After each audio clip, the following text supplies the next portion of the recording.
Entonces tenemos un criterio anatómico de insuficiencia cardíaca en el cual hay una insuficiencia cardíaca pura derecha y una insuficiencia cardíaca pura izquierda. Pero además, cuando fallan las dos lados del corazón, tanto el lado derecho como el izquierdo, se habla de insuficiencia cardíaca global. ¿Se entiende? Que es importante entenderlo. Cuando falla el corazón derecho, van a haber manifestaciones clínicas asociadas a esa falla. Por ejemplo, van a haber manifestaciones clínicas clásicas de hepatomegalia, ¿cierto? De aumento de volumen del hígado. Van a aparecer los síndromes de hematoso, edema de extremidades inferiores, anasarca, ingurgitación de la vena yugular externa. Otro signo importante en medicina es el reflujo hepatoyugular. Todo esto, el común denominador que tienen es que son congestiones venosas asociadas a circuitos de las venas cava inferior y superior.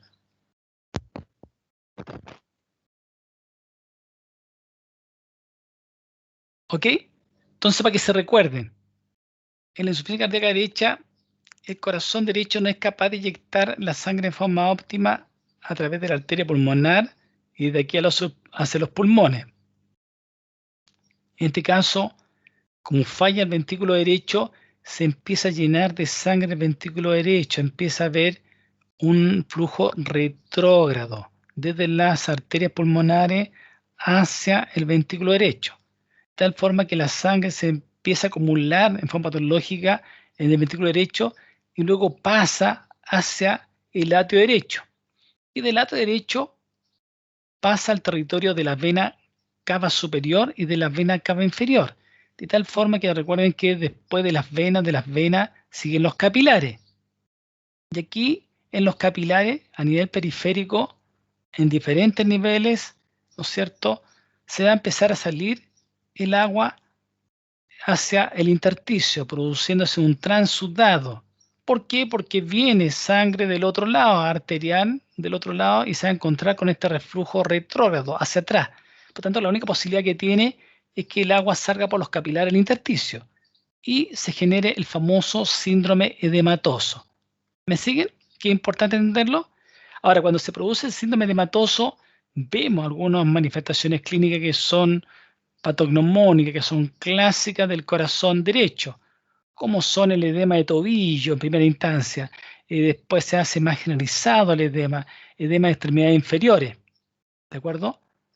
La ingurgitación de la vena yugular en el territorio de la vena cava superior, territorio de la vena cava inferior. Recuerden que acá está llegando, drenando la vena hepática, por tanto se devuelve la sangre por la vena hepática hacia el hígado y el hígado se va a edematizar, se va a llenar, se va a encharcar de agua, va a aumentar de tamaño, de volumen, de forma lenta, pero molesta al paciente.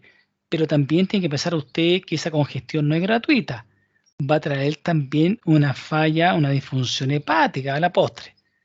Es decir, todos los órganos del cuerpo se empiezan a encharcar en agua, se empiezan a acumular en forma patológica. En una primera instancia, los órganos logran funcionar, pasar este problema en forma transitoria, pero si el edema se mantiene en el tiempo, se empieza a ver afectado. Ejemplo, la mucosa del tubo digestivo. El paciente siente anorexia, siente intolerancia a los alimentos, tiene dispepsia, hinchazón, malestar, ¿no es cierto? Empieza una serie de manifestaciones también por esta disfunción, esta congestión, ¿ok? En el funcionamiento de todos los parénquimas. Tienen que pensar eso en primera instancia, ¿no es cierto? No es solamente que se salga la agüita al intersticio y ahí quede la agüita en la parte externa y no molesta. Sí molesta, todos los órganos, de alguna manera, todos los compartimentos a nivel del corporal se llenan de agua. Aumenta el intravascular, aumenta el intersticio y también, acuérdense, cuando vimos los síndromes de hematoso, aumenta el sufrimiento celular. Las células se hinchan, luchan, ¿no es cierto?, para mantener su homeostasis y no reventar con esta acumulación patológica de agua por falla del corazón derecho. Por otra parte, tenemos la falla del corazón izquierdo, ¿no es cierto? Que el corazón izquierdo tiene genera dos tipos de problemas y, por lo tanto, dos tipos de problemas totalmente diferentes que se manifiestan en forma diferente. Por una parte, vamos a ver que se va a generar, volviendo al esquema anterior, que nos ayuda mucho para entenderlo mejor. Recuerden que la sangre que llega al corazón izquierdo viene del pulmón, viene a través de las dos venas pulmonares superiores derecha, dos derecha y dos izquierda, hacia el atrio izquierdo, para la redundancia. Y de aquí la sangre inyectada hacia el resto del organismo. Pero aquí ocurre dos problemas. Como está fallando el ventrículo izquierdo, ya no es capaz de inyectar en forma adecuada la sangre a través de la aorta. Por lo tanto, todos los territorios que dependen del corazón izquierdo les va a llegar menos suministro de oxígeno y nutrientes, sobre todo a las neuronas. Por lo tanto, van a haber mareo, pérdida de memoria, vértigo, agotamiento mental, baja capacidad cognitiva, a nivel muscular va a haber cansancio. Recuerden que le llevamos oxígeno y nutrientes a los músculos gastan mucha energía en todo el cuerpo, por tanto empieza a haber una fatiga generalizada en ese paciente, se nos cansan antes de tiempo.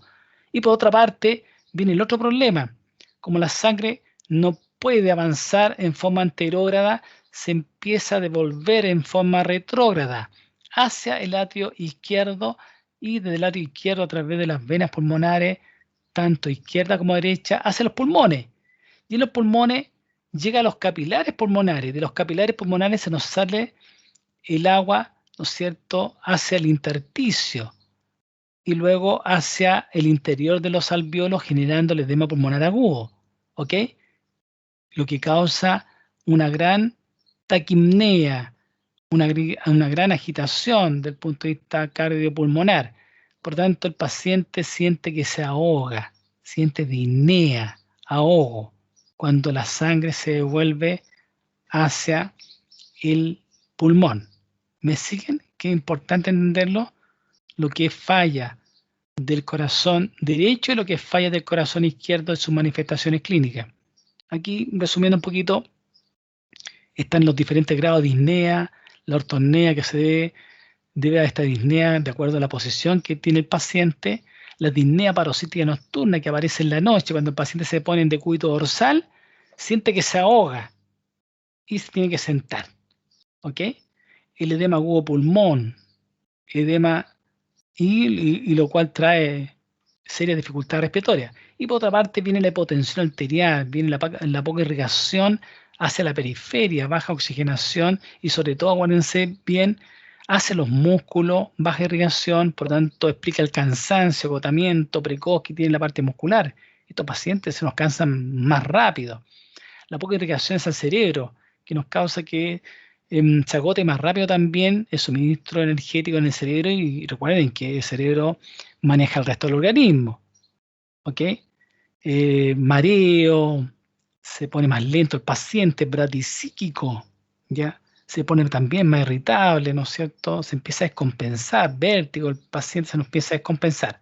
Y la insuficiencia cardíaca global significa que están los dos lados del corazón afectados, es decir, en su conjunto, que puede haber empezado en el corazón izquierdo, como ocurre en la hipertensión arterial crónica, y arrastrar la perdición al corazón derecho. Recuerden ese detalle siempre. ¿Ok? Mecanismos compensadores de la insuficiencia cardíaca. El organismo va a activar una serie de mecanismos compensadores, sobre todo lo que es el sistema renina-angiotensina-aldosterona, lo que es el sistema simpático en forma muy precoz. Por tanto, el paciente al comienzo no va a sentir nada, porque esto se instala en forma lenta, sobre todo en la insuficiencia cardíaca crónica estamos hablando, ya de larga data, de larga instalación. Por lo tanto, aquí dice, independiente de la etiología de la insuficiencia cardíaca, siempre tienden a desarrollarse mecanismos de forma refleja que intentan compensarla. Es lo que les decía, ¿ya? Que por una parte al principio son beneficiosos, a la postre nos va a traer problemas, ¿ya? Y es lo que dice acá.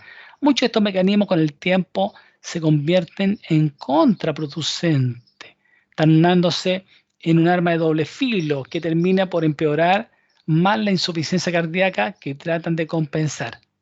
Eso es lo que pasa, entra en un ciclo vicioso, virtuosamente vicioso, que primero es beneficioso, es silente, silencioso, pero después, por diferentes razones, justamente por la insuficiencia cardíaca, que cuando hablamos de insuficiencia cardíaca, acuérdense que hablamos de baja oxigenación a nivel periférico de los tejidos. Falta de oxígeno, falta de nutrientes, falta de energía. En el fondo, con la insuficiencia cardíaca estamos diciendo que el cuerpo se empieza a quedar sin energía. ¿De acuerdo? Por eso estos mecanismos compensatorios. Llama algunos de estos mecanismos, ¿no? Aumento de la contractilidad homeomética miocárdica. Esto ocurre en los estadios iniciales de la insuficiencia cardíaca, lo cual aumenta la contractilidad de las fibras miocárdicas sin que se produzca su estiramiento. Es un mecanismo reflejo mediado por la inervación simpática, que es el mecanismo más inmediato, más instantáneo que tenemos nosotros del miocardio.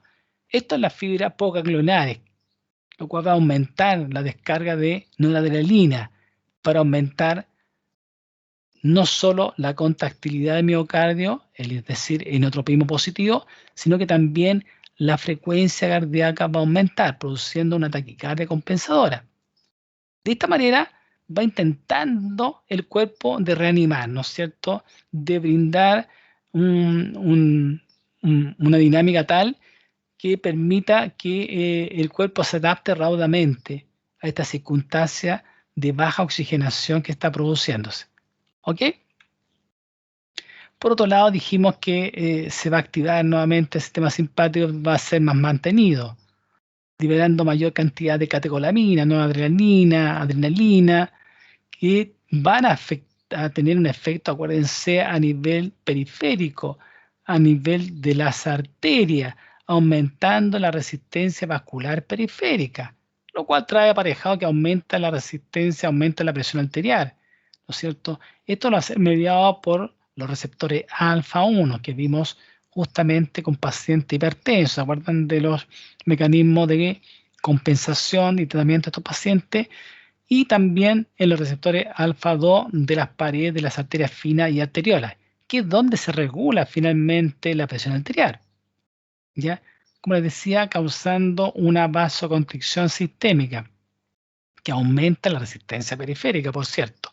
Y de esta manera, acuérdense que si aumenta la resistencia periférica, va a aumentar la poscarga, ya que debe enfrentar el ventrículo izquierdo, de tal forma que en forma primaria, ¿no es cierto?, busca compensar a largo plazo este aumento de la poscarga, va a causar una disfunción, ¿no es cierto?, una disfunción y causar una descompensación en el tiempo.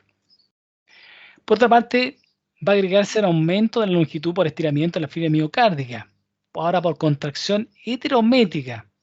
Es decir, la fuerza de contracción de la fibra muscular cardíaca va a depender en gran medida de su longitud ahora, antes no, según la ley de Starling, ¿ya?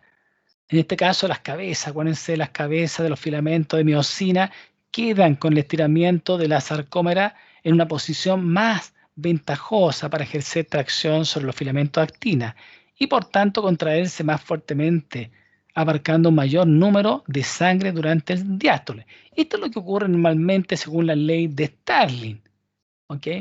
A medida que se llena el ventrículo, se van elongando las fibras que componen el sarcómero actina-miosina hasta llegar a una elongación tope, ¿no es cierto?, que va a impedir que siga elongándose más y empieza la descompensación del paciente, ¿ya? Por tanto, van a haber una serie de alteraciones que se va a producir en la geometría de los ventrículos, dependiente, por supuesto, de la causa de la insuficiencia cardíaca, ¿ya? Puede haber dilatación de cavidades sin hipertrofia, ¿no es cierto? Y si sigue el cuento, ¿no es cierto?, francamente se van a producir dilatación e hipertrofia excéntrica de cavidades, ¿ok? Que en algún minuto vimos por acá, ¿no es cierto? Me refiero a esto. Se dilata tanto el ventrículo que se va a perder función cardíaca y además empieza a expresarse, lo podemos ver con algunos exámenes. este corazón se empieza a dilatar y al principio al fin, ¿ya? Porque cada vez que acumula más y más volumen de sangre en su interior, le va a costar más y más inyectar esa cantidad de sangre. ¿Se fijan? Que es un círculo virtuosamente vicioso en este caso por una sobrecarga de volumen, como es el aumento de la precarga, por una valvulopatía, por ejemplo. ¿Ok? Que es diferente a este otro, que es una hipertrofia concéntrica. Acá se produce una hipertrofia excéntrica, que lucha, se está dilatando, pero lucha el corazón, se hipertrofia, lucha. En primera instancia logra inyectar la cantidad de sangre que se está acumulando, pero finalmente se empieza a quedar con más sangre y le cuesta cada vez más, le cuesta cada vez más. ¿Ya? Y eso depende de cada corazón, de cada individuo, de patología de base, que haga claudicar al paciente precozmente y lo pueda llevar a la muerte. Por otra parte tenemos este otro ventrículo, que es el ventrículo izquierdo, pero tiene una hipertrofia concéntrica, ¿no es cierto? Acá se va a expresar creciendo hacia adentro, como ocurre con un aumento de la poscarga. Acá aumenta la precarga, acá aumenta la poscarga, ¿ya? Pero un corazón que ya se hipertrofia a un máximo por estas unidades que ya vimos compensatorias, que es la forma de la ley de Stalin, ¿no es cierto? Entre más llenado, mejor va a ser la contracción muscular. Pero acá va a haber un problema, porque entre más se engruesa el ventrículo izquierdo, más fibroso se pone mucho más fibroso, más duro. Por lo tanto, ustedes ven acá que el lumen disminuye. Este es el lumen normal. Y acá tenemos el lumen aumentado que presentan el corazón con sobrecarga de volumen. Este es un corazón con sobrecarga de presión, como la hipertensión arterial crónica. Por tanto, va a haber un problema de llenado acá, que es muy diferente a este otro. Aquí hay una sobrecarga de volumen, aquí hay menor volumen de llenado. ¿Ok? Que es lo que estoy tratando de mostrarle acá. ¿No? Entonces a eso se refiere con esta dilatación hipertrofia excéntrica de cavidades. Y por otra parte, lo que vimos acá con la hipertrofia concéntrica, ¿ya? Que esta me interesa mucho por la casuística, ¿no es cierto? En el sentido que sea más frecuente en la población, por una sobrecarga de presión sostenida con el desarrollo de la hipertrofia concéntrica, como ocurre en la hipertensión arterial crónica. En la estenosis de la válvula aórtica, acuérdense de la estenosis, significa que la válvula se abre mal, pero cierra bien, ¿ya? Le cuesta abrirse, por lo tanto el ventrículo debe vencer la resistencia, ¿no es cierto?, para inyectar una adecuada cantidad de volemia de sangre, volumen minuto, por cada contracción del ventrículo, ¿no? Por tanto, estas son las dos principales causas, pero lejos acá en Chile es la hipertensión arterial crónica. No se olviden de ese detalle. Y lo que está pasando en el corazón está hipertrofiado, está más grueso, está sufriendo. ¿Ok? Eso es lo que ocurre. Esto se lo pueden leer ustedes, que explica un poquito lo que le estoy explicando. ¿Ya? Fíjense en esta imagen que es muy evidente, muy elocuente, como grita, cómo se engrosó el músculo. Ahora, tienen que pensar que este músculo consume mucho oxígeno, muchos nutrientes. Por tanto, esto es lo que ocurre primero en el paciente hipertenso y que aumenta la poscarga, ¿no es cierto? Se va estrechando a nivel periférico la resistencia vascular periférica, por lo tanto, el corazón va a luchar para vencer esa resistencia y inyectar una cantidad de sangre adecuada para cumplir con los requerimientos metabólicos a nivel periférico. ¿Me siguen? De tal forma que el corazón va a ser suficiente. Pero esto en forma silente, silenciosa, hasta que ocurre lo inesperado. El día menos pensado, las coronarias que están alimentando a este músculo no dan abasto. Dicen, al comienzo sí, le sigue dando oxígeno nutriente, ¿no es cierto? Y se hipertrofió. Sigue contrayéndose en forma vigorosa este músculo. Pero acuérdense que si el paciente hipertenso, si el paciente diabético, si el paciente fumador de larga data, se va a producir la patología de las arterias en todo el cuerpo. Y las arterias coronarias van a ser afectadas también de sobremanera.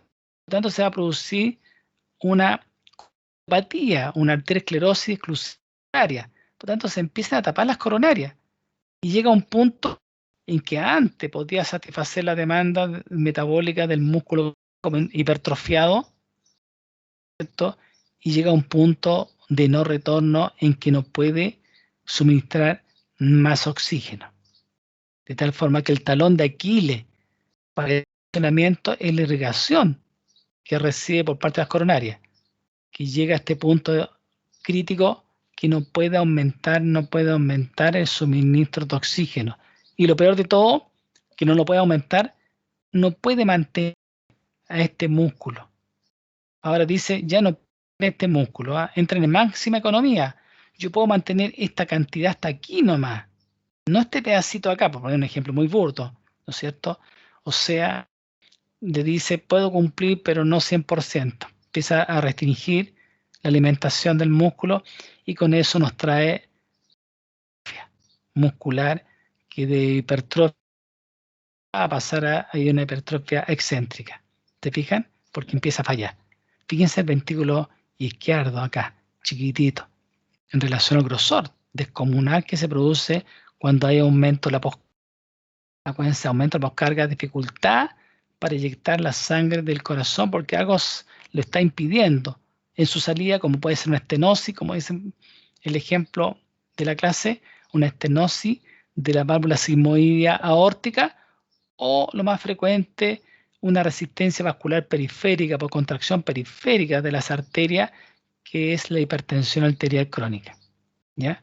No se olvide entonces de esta hipertrofia concéntrica del ventrículo izquierdo, que es lo más patognomónico, lo más clásico, lo más evidente que se produce, sobre todo en la hipertensión arterial crónica. Cada vez que veamos a un paciente hipertenso, debemos pensar cómo está su corazón, ¿ya? ¿Cómo está el grosor del ventrículo izquierdo? ¿Me siguen? Es por eso que les decía en forma muy burda, un ejemplo muy extremo, ¿no es cierto?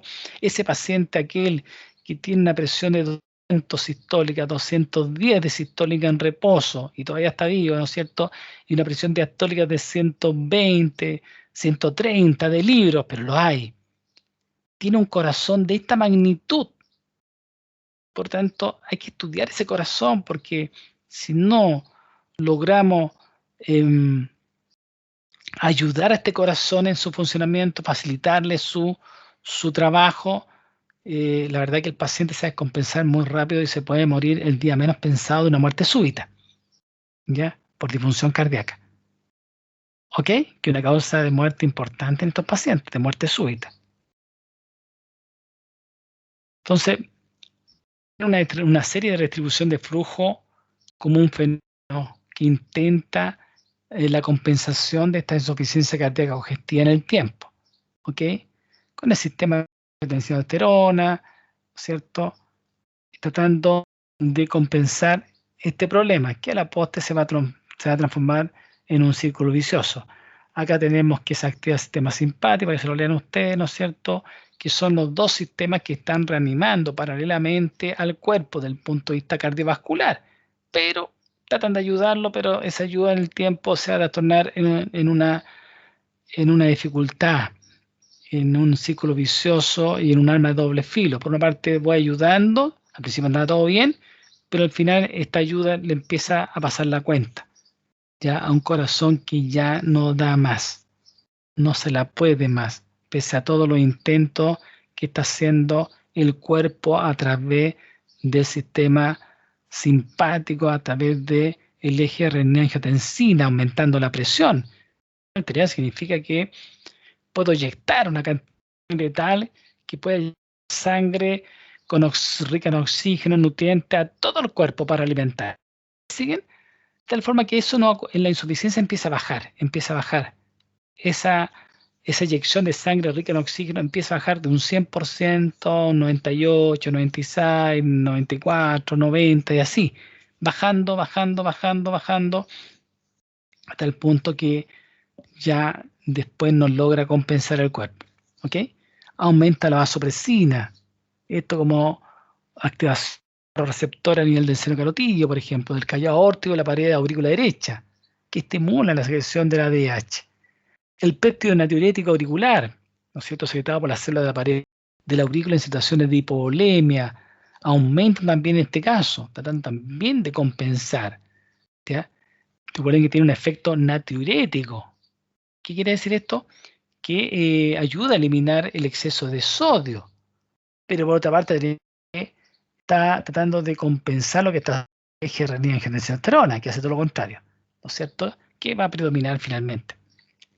¿Ok? Aquí tenemos un esquema muy didáctico que está mostrando cómo el corazón de larga data, de largo tiempo, está dañado, ¿no es cierto?, en su función, lo cual trae aparejado que empieza a bajar el gasto cardíaco, empieza a bajar por un minuto, de tal forma que se va a presentar de dos formas. Por una parte, va a bajar la perfusión a nivel periférico, bajar la oxigenación de los tejidos, y esto trae que se active los sistemas simpáticos, sistema nervioso autónomo simpático y el sistema renina-angiotensina-aldosterona, que lo que va a hacer va a aumentar, ¿no es cierto? Va a tratar de levantar, de reanimar a ese corazón, pero nos trae una consecuencia catastrófica que en primera instancia el remodelado que va sufriendo el corazón con estos estímulos que les dice que se hipertrofie al máximo, lo máximo que pueda para compensar, llega a un tope que empieza la apoptosis, la muerte programada de esta miocélula, empiezan a verte afectada en forma tóxica. Cada vez que el oxígeno le va exigiendo, pero está recibiendo menor oxígeno, el mismo músculo, ¿no es cierto? ¿Ok? ¿Se entiende más o menos?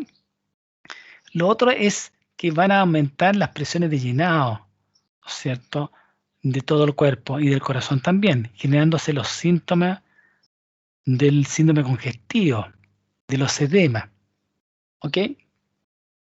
Todo esto trae un ciclo vicioso que también ya hablamos, que el sistema simpático y el eje renina-angiotensina-aldosterona va a llevar que se retenga más sodio y agua y empeore el síndrome congestivo. ¿Se fijan? Y por otra parte, ya batallando hasta el final, también se van a activar otros mecanismos, como es el péptido natriurético auricular y el péptido natriurético del cerebro, que lo que hacen es bajar la reabsorción de sodio a nivel de riñón, por tanto buscan contrarrestar el aumento de la volemia, la retención de agua. ¿Se fijan? Pero este es un mecanismo virtuosamente vicioso. En primera instancia era positivo, después entra en un equilibrio muy fino y después francamente va siendo negativo, ¿ya?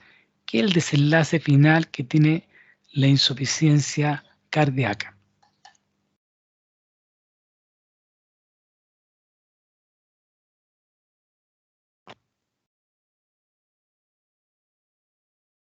¿Ok? Entonces vamos a ver manifestaciones clínicas.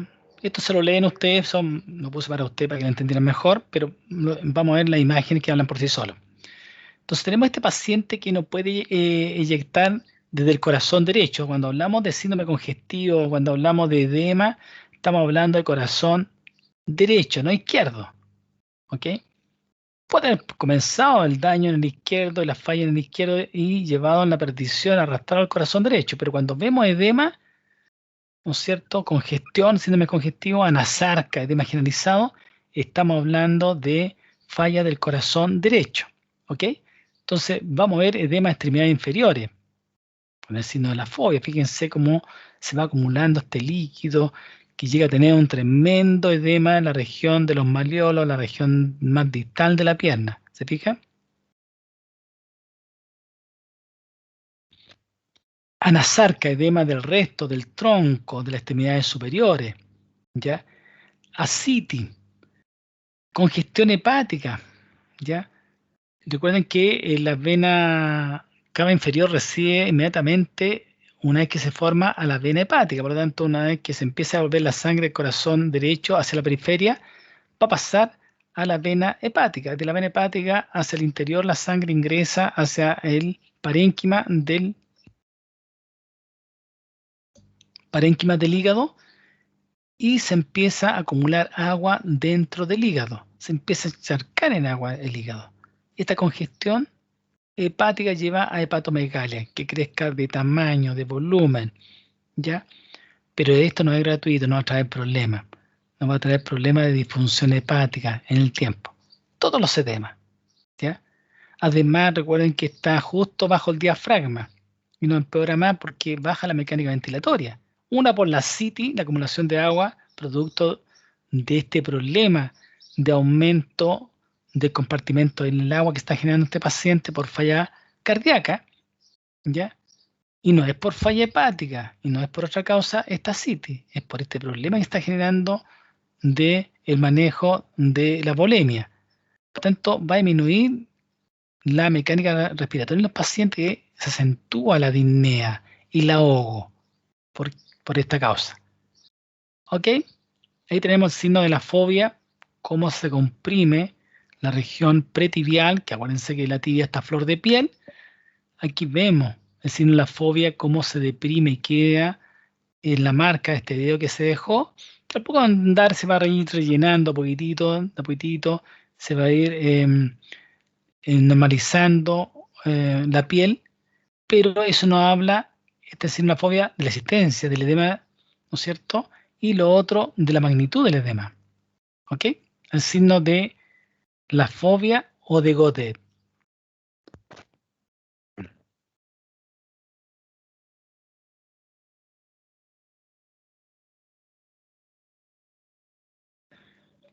Aquí, como dice acá, el edema se puede extender en forma generalizada. Anasarca se llama eso, lo que estamos hablando acá.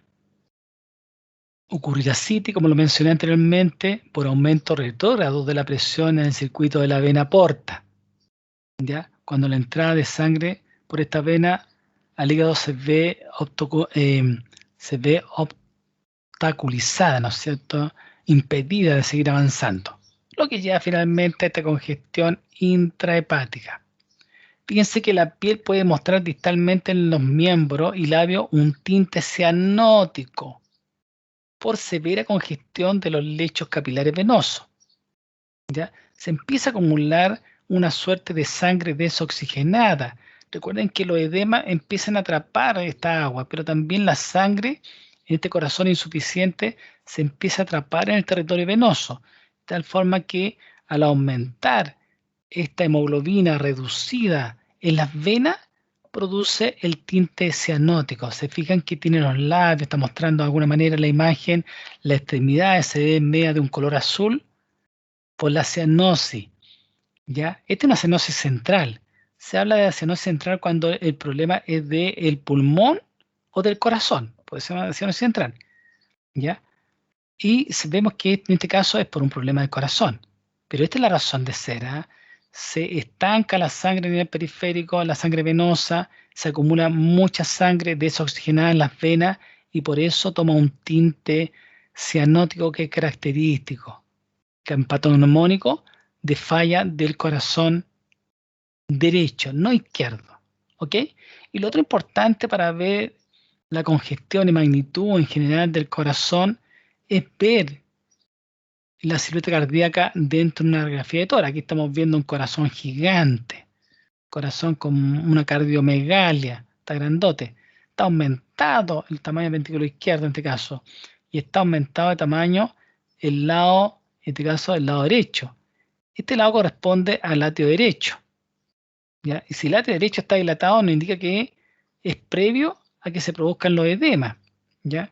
Se nos dilata la aurícula y finalmente la sangre pasa a las venas cava superior e inferior.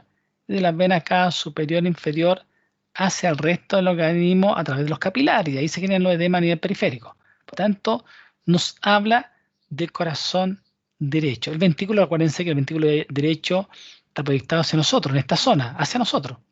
¿Ok? O sea, es mejor que una radiografía de tórax lateral, que no la tenemos en este caso. Solamente tenemos para ver la silueta cardíaca. ¿De acuerdo? Muy grande, muy congestivo, que no es bueno. ¿Eh? Por tanto, en la radiografía anteroposterior de tórax se puede contactar el agrandamiento de la silueta cardíaca, cardiomegalia a expensa de cavidades derechas. En este caso, este es el lado derecho, ¿eh? Este es el lado izquierdo.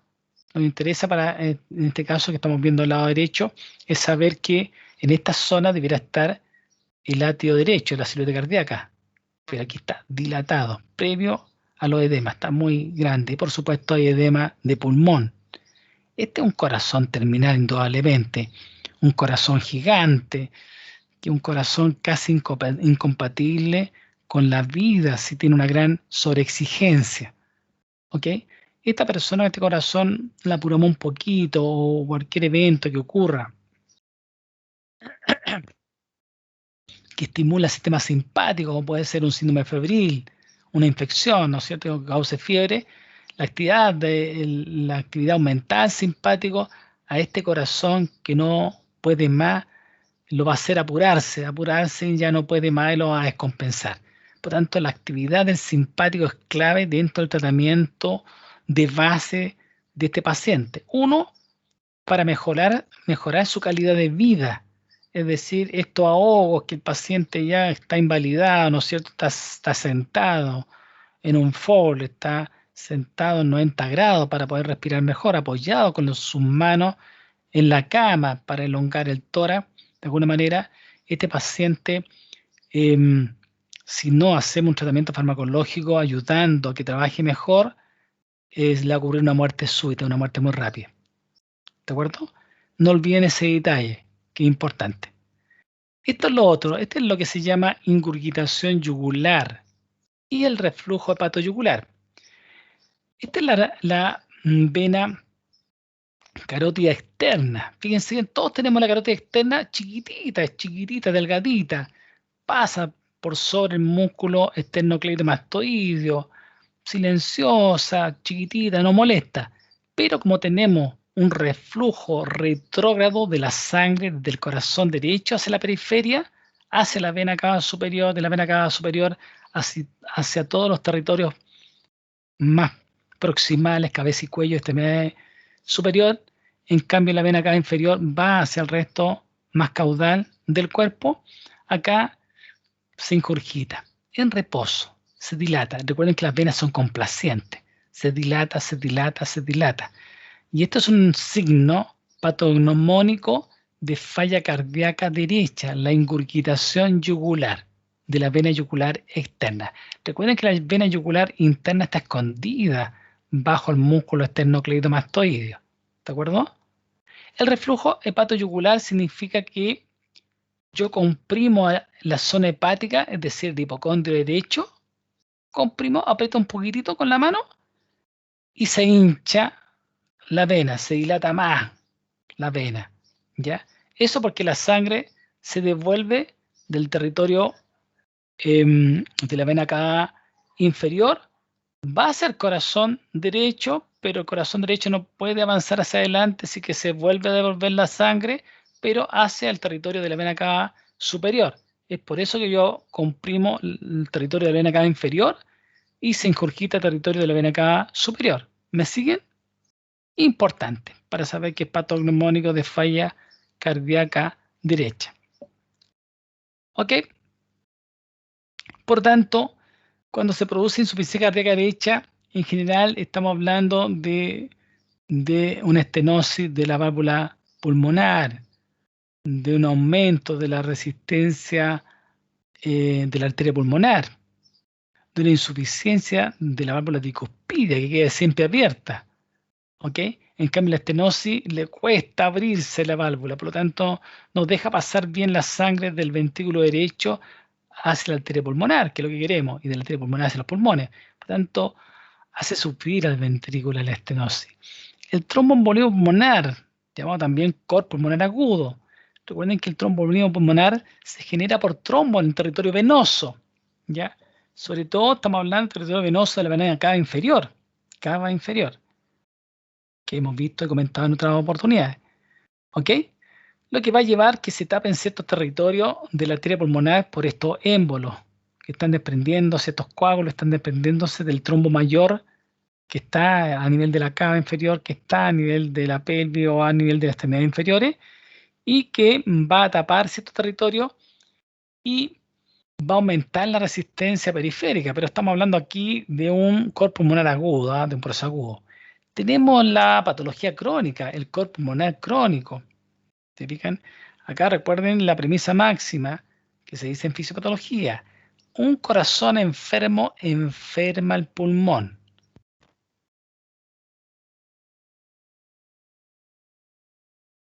Y al revés, un pulmón enfermo, como es el caso del EPO, enfermedad pulmonar obstructiva crónica, enferma al corazón. En este caso, enferma al corazón derecho, de frentón. Ya por eso está dentro de la etiología que causa la insuficiencia cardíaca derecha. Ya hace sufrir al corazón derecho y no al izquierdo. ¿Por qué? Porque va a estrechar de alguna manera los vasos vasculares que están llegando al pulmón por la fibrosis, por el enfisema que tienen estos pacientes con compresión de los vasos arteriales, ya que traen sangre desoxigenada hacia el alveolo. Por lo tanto, hay mayor resistencia pulmonar de la arteria pulmonar, resistencia al paso de la sangre de la arteria pulmonar hacia los alveolos. Por eso sufre el corazón derecho en forma crónica. Se hipertrofia en primera instancia, después se dilata y después ocurre el síndrome edematoso. Insuficiencia cardíaca izquierda que termina descompensando al ventrículo derecho, que es la más de las veces, la patología más frecuente en la población, la adelanto, es debido a una hipertensión arterial crónica que en el tiempo, si no se controla, no se trata, va a llevar a una insuficiencia cardíaca izquierda. Una vez que se declara la insuficiencia cardíaca izquierda, va a llevar y va a arrastrar, si no hay tratamiento de por medio, al paciente a descompensarse con una insuficiencia del ventrículo derecho. Por eso es muy importante entender los esquemas, los dibujitos que hicimos en algún minuto. ¿De acuerdo? No se olviden de ese detalle. Ok, y aquí estamos viendo la insuficiencia cardíaca izquierda, que me hablaba harto de ello, para que lo lean ustedes, que es lo mismo que estoy hablando en este minuto. Y saber que el eje de la insuficiencia cardíaca izquierda es la disnea, la sensación subjetiva de falta de aire. ¿Ok? Subjetiva. Acuérdense que se debe a que se devuelve la sangre del ventrículo izquierdo hacia la aurícula izquierda y de la aurícula izquierda hacia las venas pulmonares y de las venas pulmonares hacia los capilares y de los capilares pasa al intersticio. Se genera un edema intersticial. ¿Se fijan acá? Un edema intersticial, y si la intensidad sigue y progresa en el tiempo, va a llevar a que el plasma pase hacia el alveolo. ¿Y por qué ocurre eso? Acuérdense que viene sangre del corazón derecho y sangre del corazón izquierdo que se van a juntar acá. Una viene avanzando hacia el corazón izquierdo, que es el lado derecho, y del corazón izquierdo, por falla de esta porción del corazón, se devuelve y se encuentran los dos circuitos. Eso explica el edema intersticial. Por tanto, el paciente siente ahogo, siente disnea, aparece el reflejo de la tos. Por tanto, aparece un cuadro que parece un cuadro respiratorio, pero es cardíaco. Es cardíaco. Y finalmente termina pasando ese plasma, ese líquido al interior de los alveolos. Ese es el edema pulmonar agudo. ¿Ok? Y por supuesto, ustedes comprenderán que el aumento de agua, ¿no es cierto?, de este transudado que se habla, que es de agua, muy poca componente celular, dificulta la hematosis, dificulta la oxigenación. Es decir, el pulmón pierde funcionalmente parénquima al estar encharcado en agua, al estar con este edema pulmonar agudo.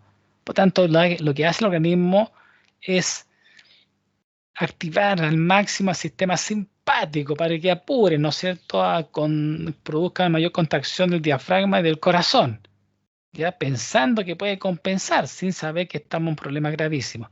¿Ok? De esa forma va a empeorar el paciente y va a sentir disnea. Una, porque aumenta el estímulo de la frecuencia cardíaca, taquipnea, y por otra parte aparece esta suerte de disfunción tisular, ¿no es cierto? Falta de oxigenación, que lleva a que aumente aún mayor el estímulo del sistema simpático.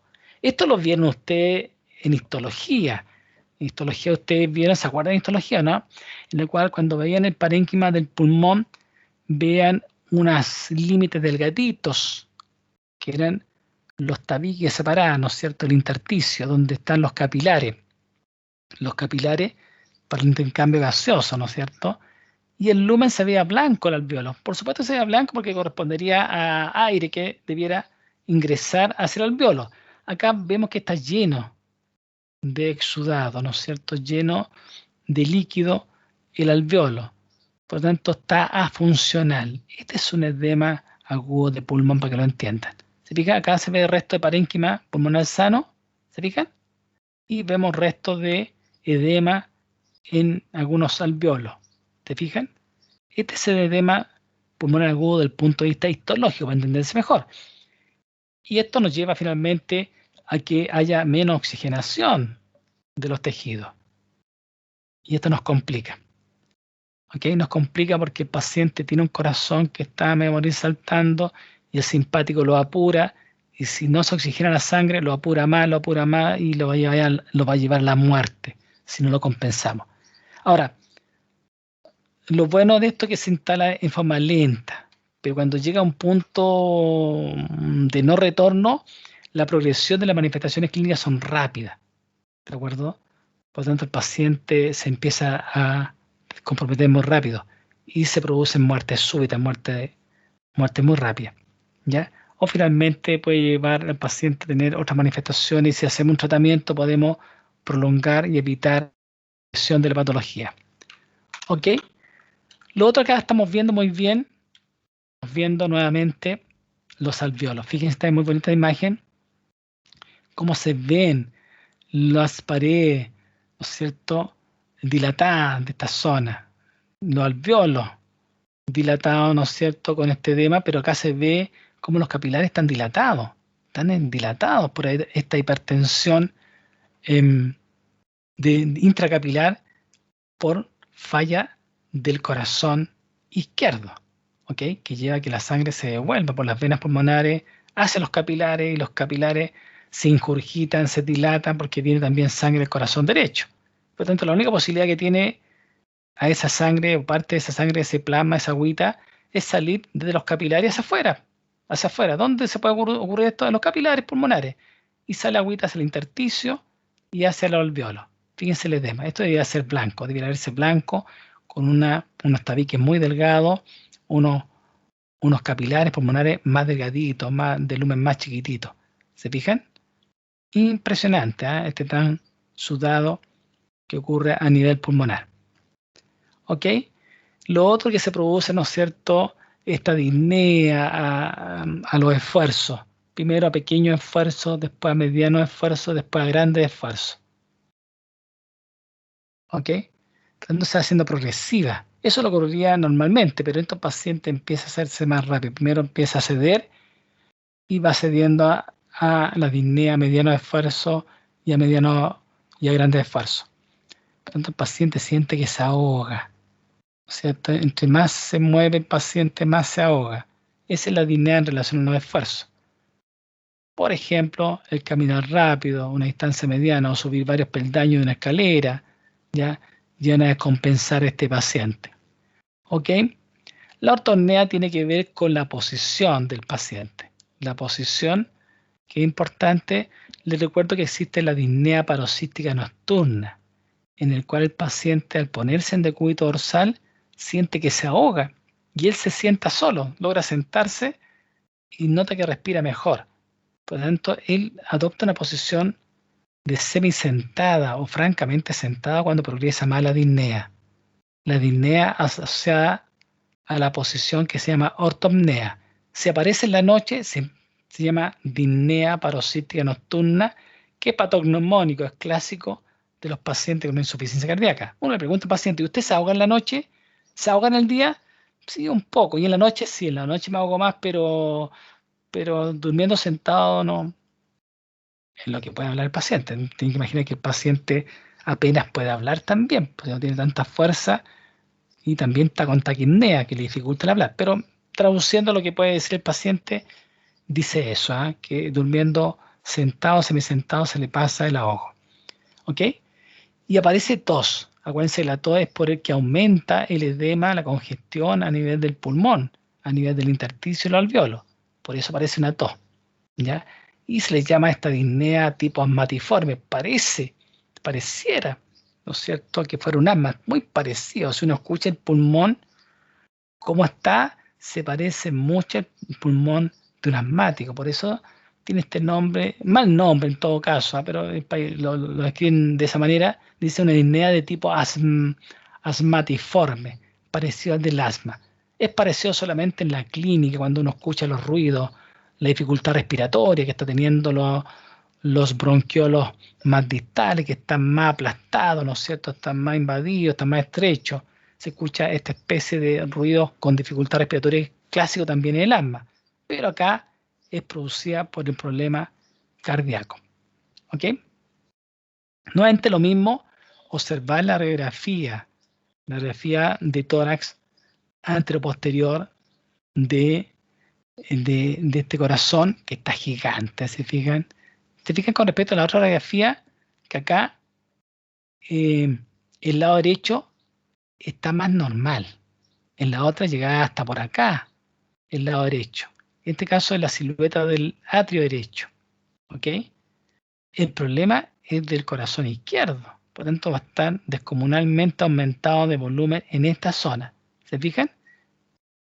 Se habla de cardiomegalia radiológica cuando la silueta o el diámetro transversal de la silueta cardíaca es mayor a un hemitórax, es mayor a esto, ¿ok? En su diámetro mayor, es mayor. Si es mayor, hablamos que un corazón grande, radiográficamente hablando, que no es bueno. Encontrar un corazón dilatado grande, lamentablemente, nos está diciendo que tiene una insuficiencia cardíaca y además nos grita que es muy tarde el diagnóstico.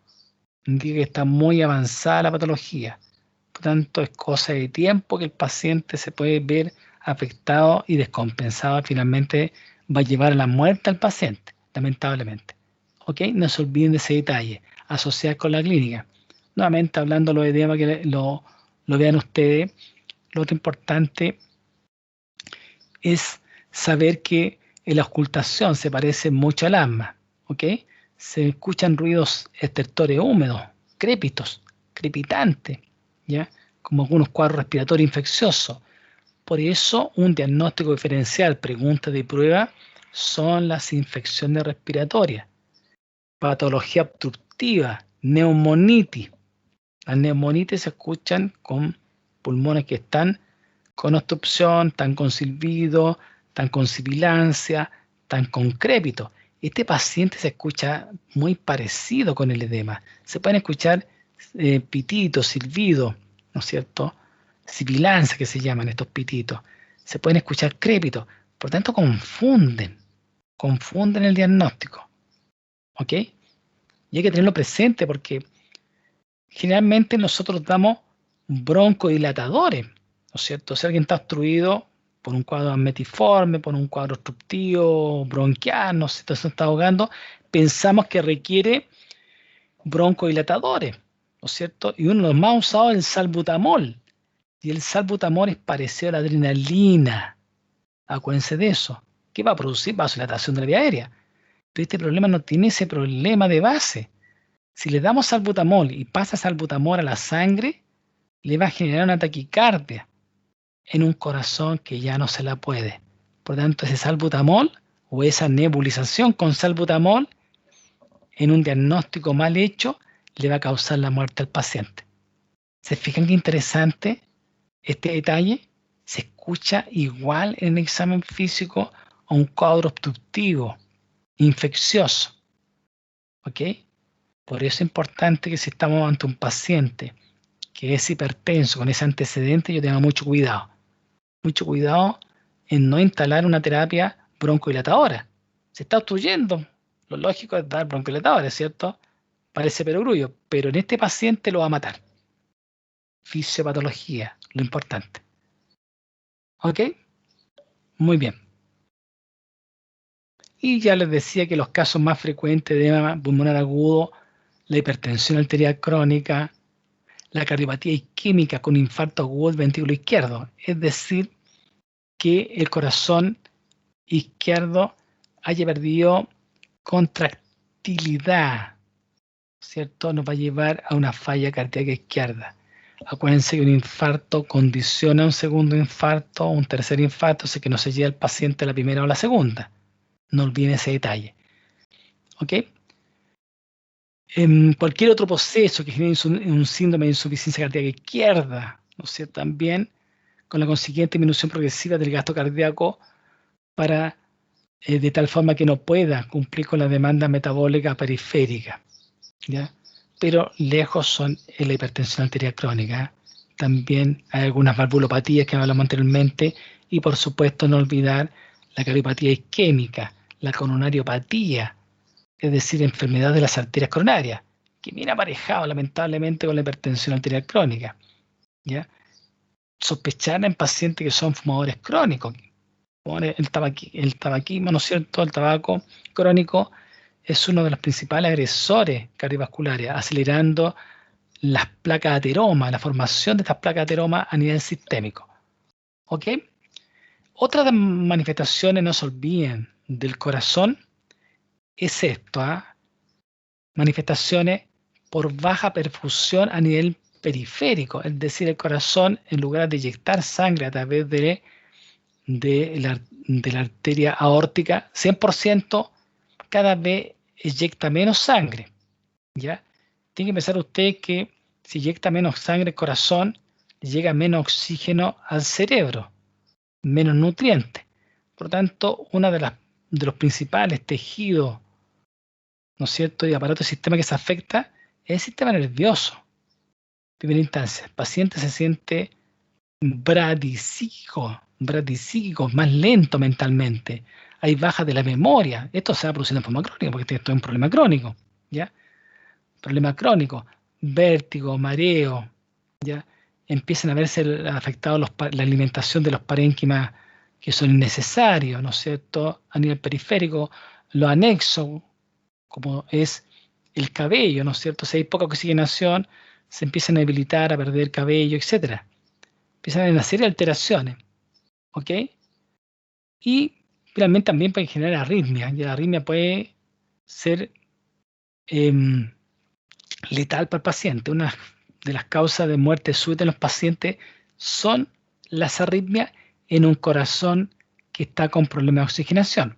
Por lo tanto, cuando siempre hay problemas de oxigenación, pueden generarse arritmias, que va a hacer que el desenlace sea más rápido. ¿Ok? Y lo otro que produce esta pérdida ya cuando se va haciendo muy acentuada, la falla del ventrículo izquierdo, que inyecta poca sangre a nivel del sistema nervioso central, es el famoso síncope. Síncope significa pérdida brusca de conciencia. El paciente se va de cabeza, ¿ok? Lo que empeora aún el problema que nos puede llevar a un traumatismo encefalocraniano, ¿no es cierto?